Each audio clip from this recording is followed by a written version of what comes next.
You feel like you're ready to use your spiritual gifts? Spiritual gifts are powerful. They can take you a long way, but listen, that gift alone without discipline and training and skill is going to be a fraction of the value of what it can be when done right. You got to learn how to use that gift accurately and correctly and biblically. And that takes time. It takes patience. It takes training, commitment. The gifts were given for a purpose, for a reason, to edify the church and to promote God's kingdom.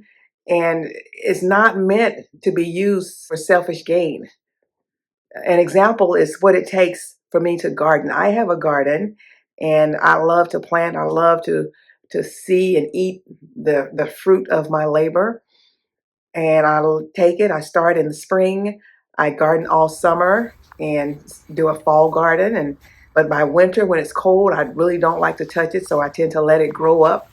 But spring comes again, and it's time to start all over. And when that happens, I can't just go out there and take my seeds or my small plants and put them in. I have to go first to prepare my soil so that I have a good harvest.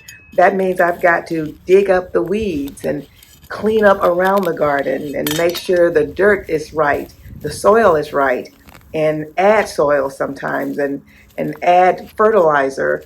And then I can, once it's ready, I can put my seeds or my plants in the ground. But it's not over. Once that happens, I still have to water daily and keep critters or keep animals and little bugs out of the garden. I have to keep the weeds out because there's always a threat that something's going to happen that's going to take what I've done and make it where I don't get the harvest that I want. Just like that garden, the use and the benefits of a spiritual gift, it's not automatic. It's going to take some work and some preparation. So if you're out there and you decided to jump in and use your gifts, especially in business that we promote in this ministry, I want to encourage you that if there's a stall, don't decide that I'm not going to use the gift or that God didn't give it to me. Go back and decide which step did I miss, because God gave you that gift for a reason and He wants to see you use it. You want to go back and trace your steps and spend some time in prayer and say, God, what do you want me to do to be prepared for where you're taking me, for what you have for me? If something doesn't work, we don't throw the whole thing away. If I plant and I do all the work and I think I've prepared correctly and I put a tomato plant in and it grows and grows, but it doesn't produce any tomatoes, I don't decide I'm not going to have a garden.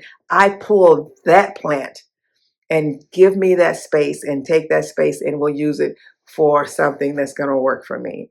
When God gives you something as special and unique as a spiritual gift, you don't approach it randomly.